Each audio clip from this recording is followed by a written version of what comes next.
저는 올해 29살이에요. 남편의 외도로 무너진 마음을 안고 집을 나왔지만 현실은 생각보다 훨씬 차갑고 버거웠어요. 낮에는 작은 원룸에서 천장만 멍하니 바라보며 시간을 보내고 밤이 되면 오토바이를 타고 배달일을 하며 하루를 버텨요. 몸은 지쳐가는데 마음은 좀처럼 잠들지 않아 결국 저녁이면 술 한 모금의 수면제를 삼키며 겨우 하루를 끝내죠. 그렇게 흔들리는 삶 속에서도 저는 조금씩 깨닫고 있어요. 이 길을 다시 바로 세울 사람은 결국 저 자신뿐이라는 걸요. 아직은 많이 부족하지만 다시 일어나기 위해 한 걸음씩 내딛어 보려고 해요. 저는 올해 29살이에요. 어렸을 때부터 집안 형편이 넉넉하지 못했고 공부도 잘하지 못해서 남들처럼 대학을 가는 건 쉽지 않았어요. 친구들이 하나둘 자기 길을 찾아갈 때 저는 늘 뒤처져 있다는 느낌 속에 살았어요. 그런 저에게 24살 때 지금의 남편이 다가왔어요. 저보다 10살이 많았고 성숙하고 따뜻한 사람이었어요. 그 배려에 마음이 기울었고 나도 이제는 안정된 삶을 시작할 수 있겠구나 하는 희망이 생겼어요. 저는 그 마음 하나로 결혼을 선택했고 사랑스러운 아이도 얻었어요. 부족한 형편 속에서도 나름의 행복을 느끼며 하루하루를 살아갔어요. 하지만 결혼 생활이 길어질수록 남편은 점점 무표정해지고 아이와 이야기 나누는 시간보다 휴대폰을 들여다보는 시간이 더 많아졌어요. 처음에는 일이 힘들어서 그러려니 하고 이해하려고 했어요. 그런데 어느 날 남편의 휴대폰 알림을 우연히 보게 되면서 제 마음속 평온이 흔들리기 시작했어요.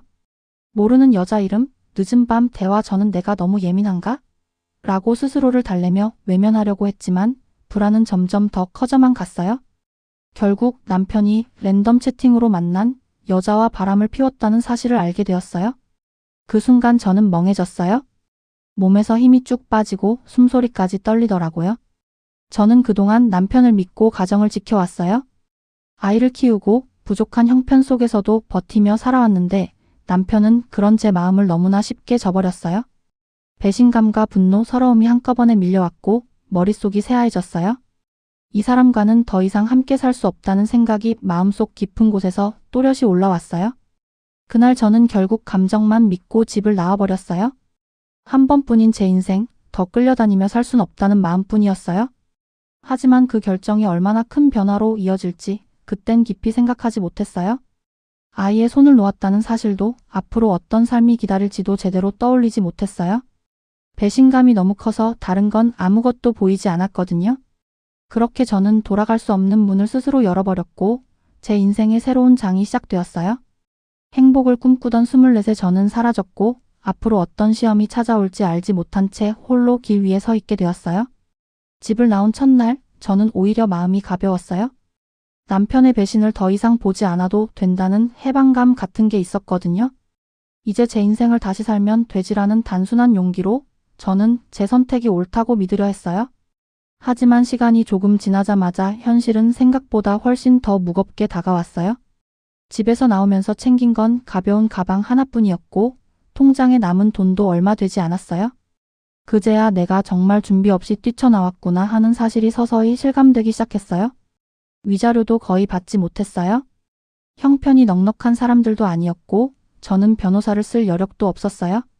결국 가진 것 없이 원룸 하나를 겨우 구해 들어갔어요. 처음엔 혼자 살면 더 편할 거야 라고 생각했지만 막상 문을 닫고 혼자 남겨진 공간에 앉아 있으니 마음이 이상하게 허전했어요. 작은 방 한 구석에 짐을 내려놓는데 갑자기 눈물이 쏟아졌어요. 누군가의 아내, 누군가의 엄마로 살던 제가 단번에 혼자가 된 느낌이 너무 낯설었어요. 며칠이 지나니 더 현실적인 고민들이 저를 눌렀어요. 핸드폰 요금, 원룸 월세, 전기세, 가습이 크게 신경 쓰지 않던 비용들이 하나하나 부담으로 다가왔어요. 오늘 저녁은 뭘 먹어야 할지, 내일은 또 어떻게 살아야 할지 계속 계산하게 됐어요.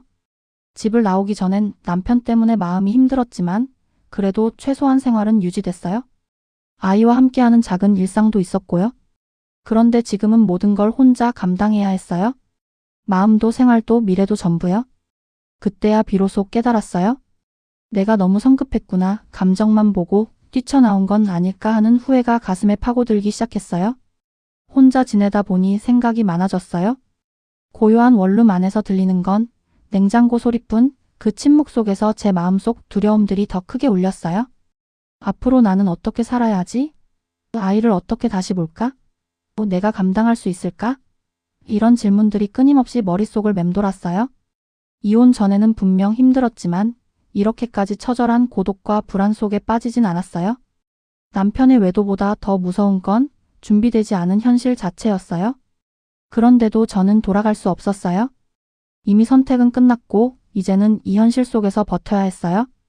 그렇게 제 삶의 두 번째 장, 혼자가 된 삶이 조용히 펼쳐지기 시작했어요. 원룸 생활이 어느 정도 익숙해질 줄 알았지만 시간이 지날수록 저는 더 깊은 외로움 속으로 들어가는 느낌이었어요. 아침에 눈을 뜨면 아무 소리도 들리지 않고 방 안에 햇빛만 멍하니 들어와 있어요. 예전엔 아이가 뛰어다니는 소리, 남편의 출근 준비 소리라도 있어 가정이라는 느낌이라도 있었는데 지금은 저 혼자뿐이에요. 바닥에 이불만 깔린 작은 원룸에서 하루를 시작할 때마다 제 현실이 또렷하게 다가왔어요. 점심시간이 지나면 저도 모르게 누워서 천장만 바라보게 돼요. 뭐라도 해야 하는데 몸이 움직여지지 않을 때가 많아요. 휴대폰을 켜서 친구에게 연락하려다가도 만나면 밥값은 어떡하지? 지금 내 처지를 뭐라고 설명하지? 이런 생각들이 머리를 막아버렸어요. 그래서 결국 연락하지 않고 다시 폰을 내려놓았어요. 사람들과 거리를 두면서 저는 점점 세상 밖으로 밀려나는 기분을 느꼈어요. 누군가와 이야기하고 싶고 위로받고 싶었지만 정작 누구에게도 손을 내밀 수 없었어요. 저녁이 되고 불이 꺼진 원룸 안은 더 외로웠어요. 몸은 피곤한데 마음은 잠들지 못해서 싸구려 맥주 하나를 마시고 수면제를 먹으며 겨우 하루를 끝냈어요. 그럴 때면 문득문득 생각이 깊어져요. 도대체 난 왜 이렇게까지 무너져 있을까? 이게 정말 내가 원하던 삶이었을까? 이혼할 때는 분명 자유를 얻고 싶어서 나온 건데 오히려 더 큰 감옥 속에 갇힌 느낌이었어요. 남편의 외도가 분한 건 여전하지만 동시에 제가 너무 성급했던 건 아닌지 가슴이 쿵 내려앉듯 깨달아질 때가 많았어요. 마음속의 후회가 점점 커져만 갔어요. 어느 날은 갑자기 울음이 쏟아져서 주저앉아 버린 적도 있었어요. 이유 없이 눈물이 흐르고 숨이 턱 막히는 답답함이 밀려왔어요. 내가 잘못 살았나? 내가 너무 부족한 사람인가? 하는 생각이 스스로를 짓누르기 시작했어요. 하지만 그 한편에서는 또 이런 생각도 들었어요. 그래도 버텨야지, 그래도 살아봐야지. 저를 이 지경까지 만든 건 남편과 그 여자였지만 이 상황을 이겨내는 건 결국 저 자신밖에 없다는 걸 깨닫게 되었어요. 그렇게 저는 외롭고 가난한 하루하루를 견디며 마음속에서 작지만 뭔가가 조금씩 바뀌고 있음을 느끼기 시작했어요. 아직은 희미했지만 언젠가 다시 일어설 수 있을 거라는 아주 작은 희망 같은 것이었어요. 원룸에서 멍하니 보내는 시간이 늘어날수록 저는 한 가지 사실을 더 분명하게 깨달았어요. 이대로는 버틸 수 없겠구나. 생활비는 계속 나가고 통장 잔고는 빠르게 바닥이 보였어요. 저는 학력도 경력도 특별한 기술도 없었어요. 이혼 전에 가정만 돌보며 지내다 보니 사회생활 경험도 거의 없다시피 했어요. 그러다 보니 제대로 된 직장을 구하는 건 생각보다 훨씬 어려웠어요. 아르바이트 공고를 봐도 경쟁도 많았고 시간도 맞지 않았고 제가 할 수 있는 일도 많지 않았어요. 결국 선택할 수 있었던 건 배달 일이었어요. 오토바이를 타본 경험도 없고 무섭기도 했지만 당장 돈이 필요했기 때문에 망설일 여유가 없었어요. 처음 배달앱에 등록하고 배달 가방을 받았을 때 마음이 이상하게 허전하면서도 복잡했어요. 내가 이런 일을 하게 될 줄이야 하는 생각이 스쳐갔지만 살아야 한다는 마음이 더 컸어요. 첫 배달을 나가던 날은 손에 땀이 날 정도로 긴장했어요. 도로는 생각보다 더 위험했고 어디로 가야 할지 헤매기도 했어요. 주문이 없으면 그냥 길가에서 기다려야 하는 시간도 늘어났어요. 그래도 누군가에게 음식을 전달하고 수고하세요 라는 말 한마디를 들으면 그날 하루를 버틸 힘이 조금은 생겼어요. 하지만 시간이 갈수록 배달일의 현실은 녹록지 않았어요. 비가 오는 날에는 시야가 흐려져 도로가 더 무섭게 느껴졌고 눈이 오거나 바람이 부는 날에는 몸이 그대로 얼어붙곤 했어요. 한겨울의 찬바람은 손끝을 베듯이 쏟아졌고 여름의 열기는 온몸을 녹일 것처럼 뜨거웠어요. 도로에서 욕을 먹는 날도 있었고 배달이 늦었다고 항의받는 날도 있었어요. 그래도 포기할 수 없었어요. 밤늦게까지 배달하고 돌아오면 다리는 퉁퉁 붓고 손목은 욱신거리지만 저는 스스로에게 말했어요. 그래도 이건 내가 스스로 번 돈이야. 내가 살기 위해 벌어낸 하루야. 그 말이 저를 조금은 위로해 주었어요. 배달일은 힘들었지만 그 힘든 속에서 저는 조금씩 변하고 있었어요. 예전처럼 무기력하게 하루를 보내는 대신 비록 거칠고 힘든 일이라도 제 두 발로 서서 버텨낸 하루를 만들어가고 있었어요. 누군가의 보호 아래 있던 삶에서 벗어나 비틀거리더라도 제 힘으로 살아가는 삶으로 조금씩 나아가고 있었어요. 저는 아직 많이 부족하고 상황이 좋아진 것도 아니지만 그래도 마음속 한켠에서는 이런 생각이 싹트기 시작했어요. 그래, 여기서부터 다시 시작해보자. 내가 할 수 있는 만큼 한 걸음씩. 그 작은 결심이 저를 다시 살게 하는 힘이 되어 주었어요. 배달 일을 시작하고 시간이 조금 흐르면서 저는 마음속 깊은 곳에서 조금씩 후회가 고개를 들기 시작했어요. 삶이 단순히 버거운 정도가 아니라 하루하루가 숨막힐 만큼 빠듯해졌거든요.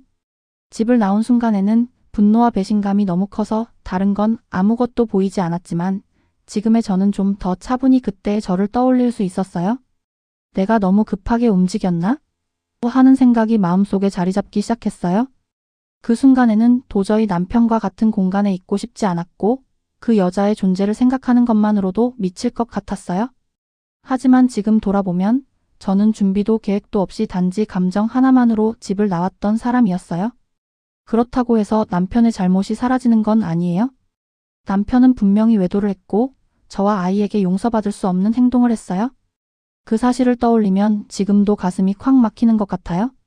하지만 현실에서 제가 느끼는 고통은 남편의 외도와는 또 다른 종류였어요. 배신보다 더 큰 무게는 이 상황을 어떻게 살아가야 하지? 하는 막막함이었어요. 이혼 전에는 마음은 힘들어도 최소한 생활은 돌아갔어요. 식탁에 앉아 아이 밥을 챙기고 하루 일과를 보내며 일상의 흐름이 있었어요. 그런데 지금의 저는 그 일상마저 전부 잃어버린 채 바닥부터 다시 시작하고 있어요. 그 사실이 더 서럽고 아프게 다가왔어요. 어떤 날은 오토바이를 타고 가다가 갑자기 눈물이 터질 때도 있었어요. 차가운 바람을 맞으며 운전을 하다 보면 이런 생각이 저를 붙잡았어요. 내가 너무 바보였나? 조금만 더 생각했다면 어땠을까? 이런 후회가 쌓일수록 제가 제 자신에게 화가 나기도 했어요. 제가 만든 선택이지만 그 선택을 하게 만든 근본적인 원인은 남편의 배신이었으니까요. 남편과 그 여자는 지금 무엇을 하고 있을까? 잘 지내고 있을까? 그런 생각이 들면 억울함과 분노가 가슴 속에서 끌어올랐어요. 왜 나만 이렇게 고생해야 하지? 왜 나만 이렇게 무너져 있어야 하지? 그 질문에 답이 없다는 게 더 괴로웠어요. 하지만 후회는 후회일 뿐 저는 이미 돌아갈 수 없는 길을 선택했어요. 그 선택을 부정한다고 해서 다시 예전으로 돌아갈 수도 없고 모든 게 해결되는 것도 아니었어요. 그래서 저는 조금씩 받아들이기 시작했어요. 내가 잘못한 것도 있지만 나를 여기까지 몰아넣은 건 그 사람들이야. 그렇지만 이 상황을 이겨내는 건 결국 나 자신뿐이야. 이런 마음이 자리 잡으면서 후회가 조금씩 결심으로 변화하는 걸 느꼈어요. 저는 아직 부족하고 흔들리지만 이제는 후회만 하며 주저앉아 있을 수 없다는 사실을 알게 되었어요. 이제부터는 남이 만든 상처 속에서 무너지는 대신 제 힘으로 다시 일어서는 방법을 배워야겠다고 다짐했어요. 혼자 지내는 시간이 길어질수록 제 마음속에서 가장 크게 자리 잡은 건 바로 아이였어요. 저는 하루에도 몇 번씩 우리 아이 얼굴이 떠올라요. 밥 먹을 때, 오토바이를 타는 동안, 잠들기 전 심지어 길을 걷다가 비슷한 또래의 아이를 보기만 해도 마음이 움찔해요. 이혼하기 전에는 늘 제 옆에서 저를 바라보던 그 작은 눈망울이 지금은 제 기억 속에서만 움직이고 있어요. 그 사실이 너무 아프게 다가와요. 아이를 너무 보고 싶지만 지금의 저는 아이 앞에 서기엔 너무 초라한 모습이에요. 원룸에서 혼자 생활비 걱정하며 살아가는 제 모습이 엄마라는 이름과 어울리지 않는 것 같아서요. 그 생각이 들 때마다 마음이 쿡쿡 아파요. 가정에 있을 때는 힘들면서도 아이에게 밥을 챙겨줄 수 있었고 잠들기 전 동화책도 읽어줬어요. 그런데 지금은 그런 소박한 일상조차 할 수 없어요. 아이와 멀어진 건 단순히 거리 때문이 아니라 마음속에서 제가 스스로 엄마 자격을 잃어버린 것 같다는 죄책감 때문이에요. 어떤 날은 오토바이를 타고 가다가도 문득 아이가 엄마? 하고 달려오는 모습이 떠올라서 눈물이 고여요. 그럴 때마다 저는 스스로에게 수없이 묻곤 해요. 나는 좋은 엄마였을까? 아이는 지금 나를 기다리고 있을까? 그리고 그 질문에 쉽게 답하지 못해요. 남편의 외도 때문에 집을 나온 것도 사실이지만 아이 손을 잡고 나오지 못한 건 제 선택이었거든요. 그 부분이 제 마음을 늘 가장 깊게 찌르는 상처예요. 엄마는 왜 그날 나를 데려가지 않았어? 아이에게 그런 질문을 듣게 될까봐 상상만 해도 가슴이 찢어질 것 같아요. 하지만 아이를 생각하면 또 한편으로는 이런 마음도 생겨요. 아이에게 부끄럽지 않은 엄마가 되고 싶다. 지금은 가진 것도 없고 하루하루를 버티는 삶을 살고 있지만 언젠가는 제 두 발로 제대로 설 수 있는 사람이 되고 싶어요. 그래야 아이에게 다시 다가갈 수 있을 것 같아요. 아직은 아이를 찾을 용기도 없고 아이 앞에 웃으며 설 자신도 없지만 아이를 떠올릴 때마다 가슴 한쪽에서 작고 뜨거운 불씨 같은 마음이 피어요. 다시 일어서야 해. 이대로 무너져 있으면 안 돼. 아이를 위해서라도. 그 마음이 제가 살아가는 이유가 되고 있어요. 외롭고 힘든 날들이 이어지지만 아이를 위해 다시 걸음을 떼야 한다는 확신이 조금씩 제 안에서 자라고 있어요. 아이와 다시 만날 수 있는 그날을 위해 저는 오늘도 버티고 또 버티며 한 걸음씩 나아가고 있어요. 요즘 저는 다른 사람들의 소식을 들을 여유도 없지만 가끔씩은 문득 이런 생각이 스쳐 지나가요. 남편과 그 여자는 지금 잘 지내고 있을까? 그 생각이 드는 순간마다 가슴 한구석이 시큰해요. 저를 이렇게 흔들어 놓고 이렇게 힘들게 만들어 놓고도 두 사람은 아무렇지 않게 일상을 이어가고 있겠죠? 예전 같았으면 그런 생각만으로도 화가 치밀고 억울함이 가슴에 꽉 차오르곤 했어요. 하지만 요즘에 저는 감정이 조금씩 달라지고 있다는 걸 느껴요. 그들의 삶이 어떻든 저는 이제 그들에게 제 마음을 흔들리게 맡기고 싶지 않아요. 처음 집을 나오고 한동안은 바닥을 기어다니는 기분이었어요. 먹고 자는 것부터 하루를 버티는 것까지 모든 게 힘들었어요. 후회도 많았고 아이를 떠올릴 때마다 가슴이 찢어지는 것 같았어요. 하지만 그 모든 시간을 지나면서 조금씩 깨닫게 되었어요. 내 인생은 결국 내가 살아야 하는 거구나. 제가 계속 무너져 있는 걸 남편도 그 여자가도 대신 책임져 주지 않아요? 제가 다시 일어나기 전에는 아무도 제 삶을 바꿔줄 수 없다는 걸 이제는 확실히 알게 된 거예요. 배달일은 힘들지만 그 속에서 저는 제 손으로 돈을 벌고 있었어요. 비 오는 날 오토바이를 몰고 다니며 떨리는 손을 붙잡아가며 하루를 보냈고 얼어붙는 겨울바람을 견디며 집으로 돌아오곤 했어요. 그런 하루하루가 쌓이면서 저는 조금씩 단단해지고 있었어요. 그리고 한 가지 확신이 생겼어요. 나는 다시 시작할 수 있다. 그리고 다시 행복해질 수 있다. 행복이 거창한 게 아니라는 것도 알게 되었어요. 따뜻한 밥 한 끼, 피곤한 몸을 눕힐 공간, 그리고 언젠가 다시 아이를 품을 수 있는 용기 그런 것들이 다시 제게 오기를 바라는 마음이 생겼어요. 그래서 이제 저는 결심했어요. 이제는 남이 만든 상처 속에서 사는 삶이 아니라 제 인생을 제가 만들어 가야겠다.